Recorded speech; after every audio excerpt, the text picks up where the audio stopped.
भाजपचे आमदार सातत्यानं समाजात तेढ निर्माण होईल असं वक्तव्य करत असतात. त्यातीलच भाजपचे आमदार गोपीचंद पडळकर यांनी एक वक्तव्य केलेलं आहे.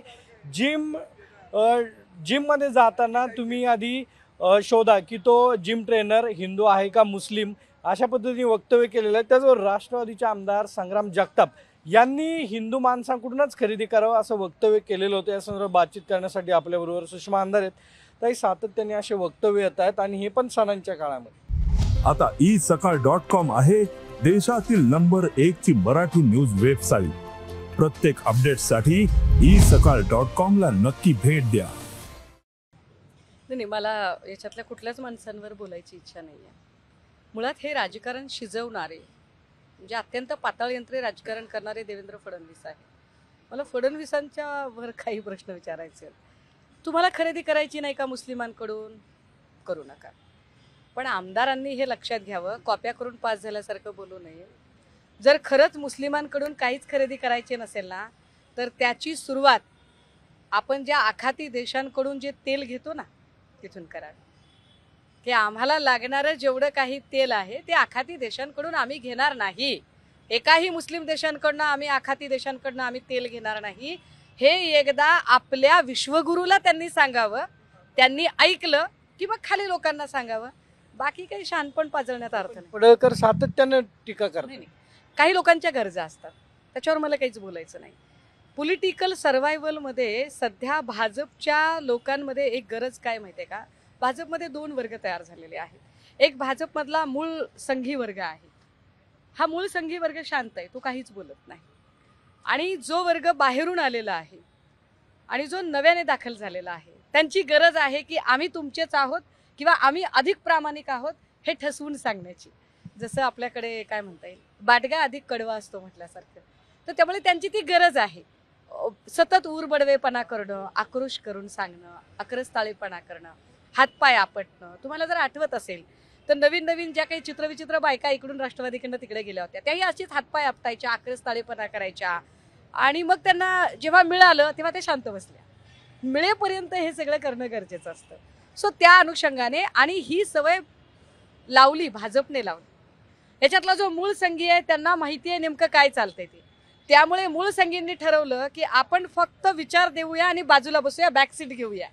बाकी आक्रस्ताळेपणा करण्यासाठी ही सगळी जी बाहेरून आयात केलेली कंपनी आहे, ही सगळी आयात केलेली कंपनी हे सगळं सांभाळेल.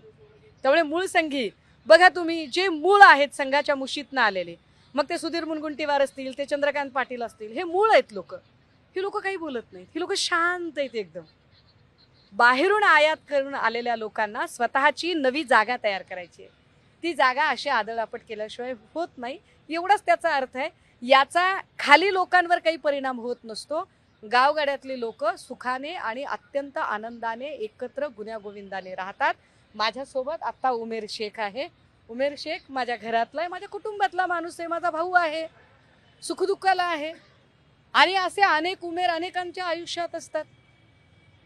आणि काय सांगितलं संग्राम जगतापने की नाही म्हटलं, काही ज्यांचा बौद्धिक स्तर नावाची गोष्ट नाही, ज्यांना दिवाळखोरी आलेली आहे, त्यांना हे कळत नाही की अरे आता सणसूद आहे, दिवाळीला लेकीवाळी घरी येतात आणि गोरगरीब माणूस, ह्या सगळ्या जागीरदार माणसं आहेत, यांना सण माहीत नाही, राजाला दिवाळी माहीत नाही.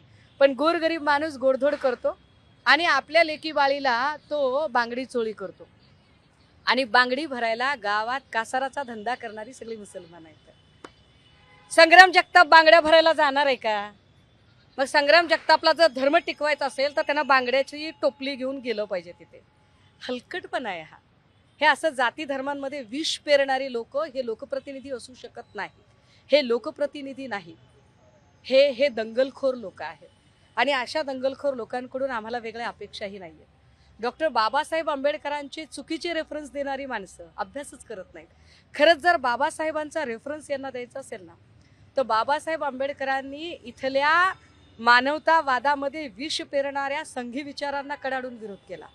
जर खरंच बाबासाहेबांचा संदर्भ द्यायचा असेल, त्यांच्या पुस्तकांचा संदर्भ द्यायचा असेल, बाबासाहेब याव म्हणले त्याव म्हणले सांगायचं असेल, तर बाबासाहेबांचा पहिला एकच विचार स्वीकारायची हिंमत ठेवा. RSSचे हेडक्वार्टर उद्ध्वस्त करा आणि नागपूरच्या दीक्षाभूमीवर सरेंडर व्हा. मग आम्ही तुमची पाठ थोपटू. हे असले सातत्याने पडळकरांकडून आधी नाही, सातत्याने पडळकरांकडून ऐका ना दादा, ऐका ना सागर दादा, ऐका.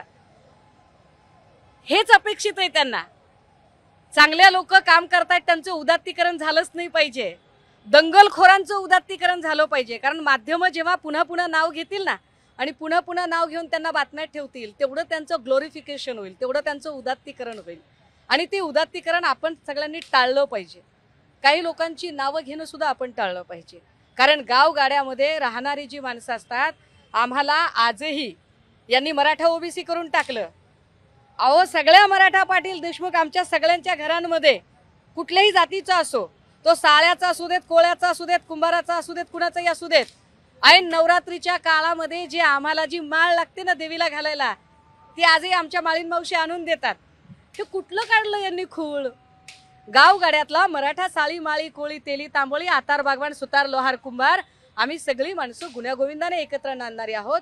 ज्यांना गुण्यागोविंदाने नांदू द्यायचं नाही, ज्यांना इथल्या शेतकऱ्यांचे प्रश्न चर्चेत येऊ द्यायचे नाहीत, ज्यांना पुण्या मुंबईतली कोयता गँग आणि वाढती गुन्हेगारी यावरती काहीच बोलायचं नाही, ज्यांना इथे ऐन पावसाळ्यामध्ये काय आमचे हाल झाले त्याच्यावरती चकार शब्द काढायचा नाही, अशा सगळ्या नतद्रष्टांनी मिळून हा खेळलेला डाव आहे.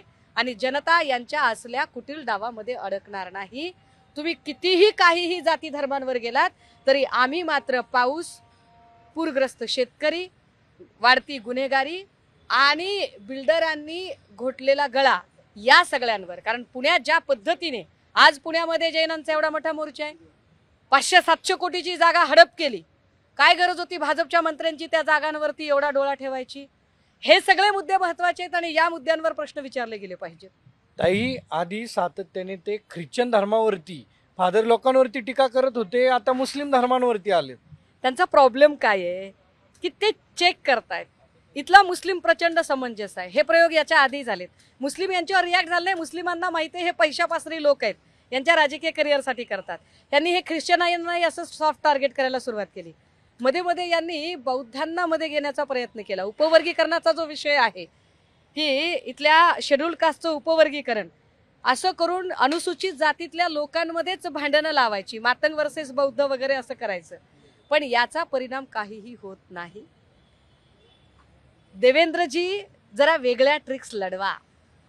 देवेंद्रजी ही असली सगळी पिलावळ वाढवण्यापेक्षा आणि याच्यात तुमचा वेळ घालवण्यापेक्षा इथल्या पूरग्रस्तांचे प्रश्न कसे सोडवता येतील, कोयता गँगला आवर कसा घालता येईल, निलेश घायवळ सारखे गुंड आणि पुण्यामध्ये 70-80 ज्या गँग सक्रिय झाल्या त्या गँग कुणाच्या आशीर्वादाने सक्रिय झाल्या, इथल्या जैन संस्थानांची जमीन हडपणारे तुमचे आमदार खासदार त्यांना कसा आवर घालता येईल, अनेक बिल्डर ज्या पद्धतीने भाजपाच्या आश्रयस्थानामध्ये राहत आहेत त्याच्यावरती लक्ष द्या. कैद्यांचा जो खाद्य घोटाळा झाला त्याच्यात तुमचीच माणसं कशी अडकली आहेत, बोलायला लावू नका, त्याच्याकडे लक्ष द्या. हे जाती धर्मातलं विष पेरणं हे तुमचं पाताळयंत्री राजकारण दाखवणार आहे. नक्की आपल्यासोबत सुषमा अंधारे होत्या आणि त्यांनी या संदर्भात सांगितले की जातीपातीचं विष जे आहे ते पेरलं जातंय, याला महाराष्ट्रातला सामान्य नागरिक कदापि बळी पडणार नाही. कॅमेरा आदर्श खटकेसह सागर, साम टीव्ही. देश विदेशातील प्रत्येक घडामोडींचे लाईव्ह अपडेट मिळवण्यासाठी आता साम टीव्हीच्या सर्व सोशल मीडिया प्लॅटफॉर्मला लाईक, फॉलो आणि सबस्क्राईब करा. तसंच सर्व नोटिफिकेशनसाठी बेल आयकॉन प्रेस करायला विसरू नका.